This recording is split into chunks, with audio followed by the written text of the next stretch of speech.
सबा नकवी जी, आप भी बहुत से चुनाव मेरी तरह देख चुकी हैं, चाहे वो नेशनल इलेक्शंस हो, चाहे वो राज्यों के इलेक्शन हो। इस बार के चुनाव में क्या अलग होने वाला है? क्योंकि पिछली 3 बारी का जो चुनाव था वो दिल्ली में एक तरफा रहा है, आम आदमी पार्टी की पकड़ ऐसी है। लेकिन क्या इस बार चुनौती वाकई होने वाली है आम आदमी पार्टी के लिए, अरविंद केजरीवाल के लिए? क्योंकि जैसे कहते हैं यमुना में बहुत सा पानी बह चुका है पिछले 2013 के चुनाव के बाद से। और मैं पूछना चाहूंगी, मुद्दे क्या रहेंगे? क्या अरविंद केजरीवाल और आम आदमी पार्टी की लोकप्रियता उसी लेवल पर बरकरार रहेगी, या ये जो आरोप लगाए गए हैं, चाहे वो महिलाओं को पैसे मिले या नहीं मिले, शीश महल का आरोप या शराब घोटाले का आरोप, इन सारे मुद्दों का कुछ असर ग्राउंड पे होगा? नाविका जी, मैं मानती हूं कि कुछ तो डेंट है इमेज में। जिस तरह का माहौल हमने 2015 और 20 में देखा, कुछ डेंट है जरूर। लेकिन एक दो चीज मैं कहना चाहूंगी कि आज आज के दौर में, चाहे महाराष्ट्र हो या हरियाणा हो, हर पार्टी जमीन पे अगर काडर, बूथ, मुद्दा, नैरेटिव सब कुछ करके नहीं लड़ेगी, नहीं लड़ पाएगी, तो वो हार जाएगी। और भाजपा के पास हमेशा संगठन है, उसके पास सरकार भी है, उसके पास सरकारी पावर बढ़ गया है पिछले 5 साल में दिल्ली में, क्योंकि ब्यूरोक्रेसी का कंट्रोल स्टेट गवर्नमेंट से लेकर एक कानून बीजेपी लाई है हाल सुप्रीम कोर्ट ने के वर्डिक्ट के बाद, कि अनइलेक्टेड एलजी के अंडर ब्यूरोक्रेट्स। दिल्ली एक सरकार ऐसी है जहां ब्यूरोक्रेसी के ऊपर पावर नहीं है इलेक्टेड गवर्नमेंट का।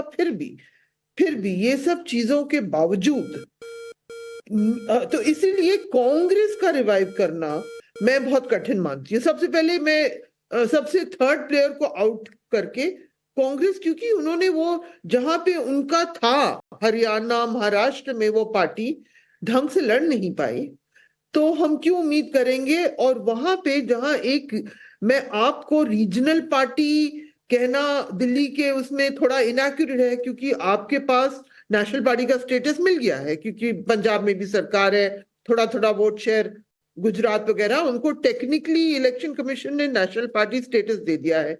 लेकिन फिर भी आप, हालांकि उनके टॉप लीडरशिप जेल में थी, उनके उनके पावर कम हुए हैं, उनके खिलाफ बहुत स्टोरीज जो उनका इमेज डेंट करेंगी वो सब निकली है, लेकिन वो लड़ रहे हैं। और आज के दौर में नैरेटिव सेटिंग आप कर रही है, बीजेपी रिस्पॉन्ड कर रही है। तो ये मैं ऑब्जर्व कर रही हूँ। अब मुझे जाके पता नहीं जमीन, तो आप इतनी मजबूती से लड़ रही है। मैं समझती हूँ कि वो अपनी जिस तरह की चीजें आम आदमी पार्टी के साथ हुई है, वो ऑर्डिनरी नहीं है। ये कि सारे लीडरशिप जेल जाए, उसके बेल को इतनी मजबूती से अपोज किया जाए, और जिस तरह से लेकिन एक तरफ सबा जी आप कह रही हैं कि सारी लीडरशिप जेल गई, लेकिन दूसरी तरफ आप ये भी कह रही हैं कि इमेज को डेंट पड़ा है।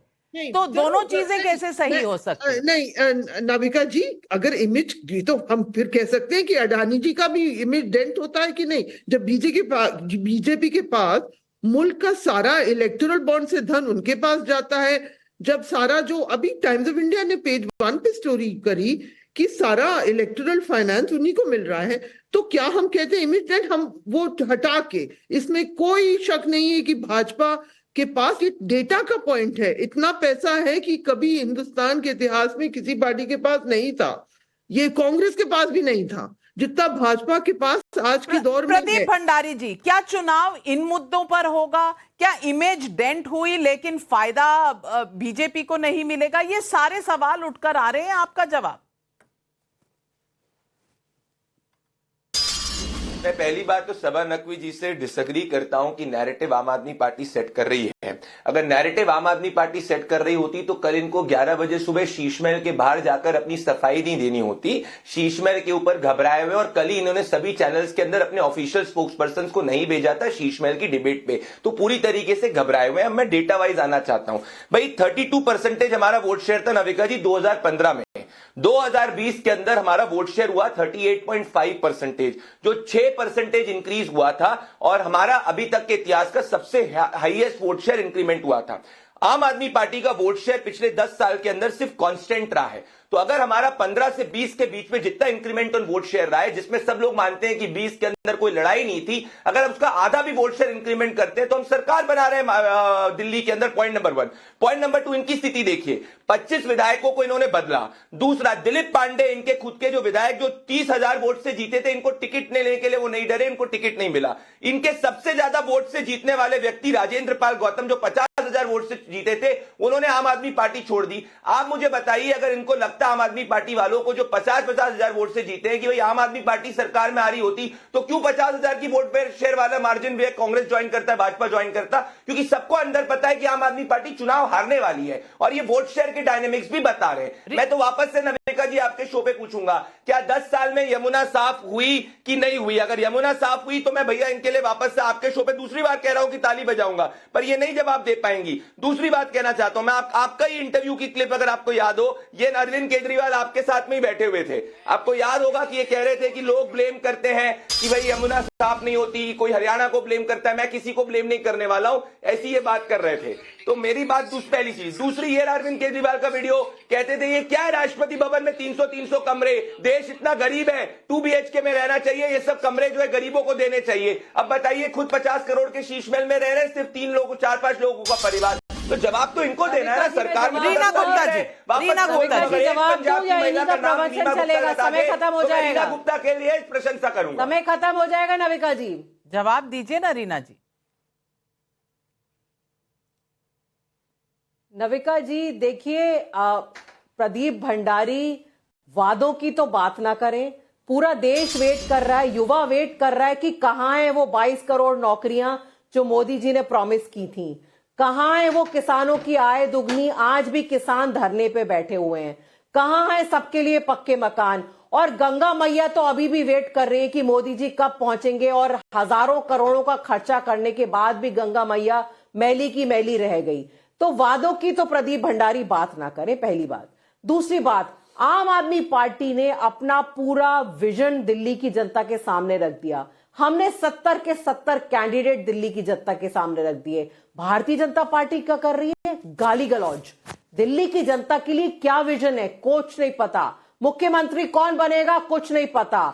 इनके टिकट पे लोग चुनाव लड़ने से भाग रहे हैं। मैंने सुना है कि भारतीय जनता पार्टी के दिल्ली के जो अध्यक्ष हैं वीरेंद्र सचदेवा, उन्होंने साफ मना कर दिया है। लोग, भारतीय जनता पार्टी के लोग कह रहे हैं कि हमें अपना पैसा वेस्ट नहीं करना है, हम चुनाव नहीं लड़ेंगे।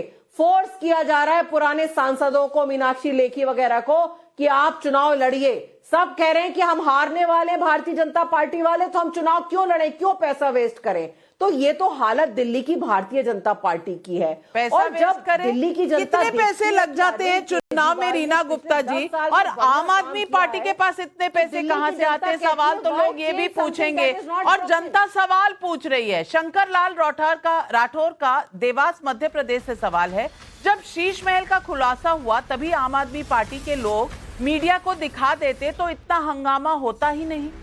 अनंत पाठक का यूट्यूब पर सवाल है, सीएम आतिशी शीश महल में शिफ्ट ही नहीं हुई तो फिर निकालने का मतलब कहां से आया?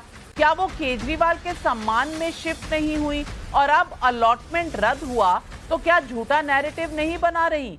कृष्णा शर्मा का दिल्ली से सवाल है, जो आम आदमी पार्टी कुछ दिन पहले शीश महल बोलने पर भी तिलमिला जाती थी, आज वही आम आदमी पार्टी शीश महल में मीडिया को साथ लेकर जाने की बात कर रहे हैं।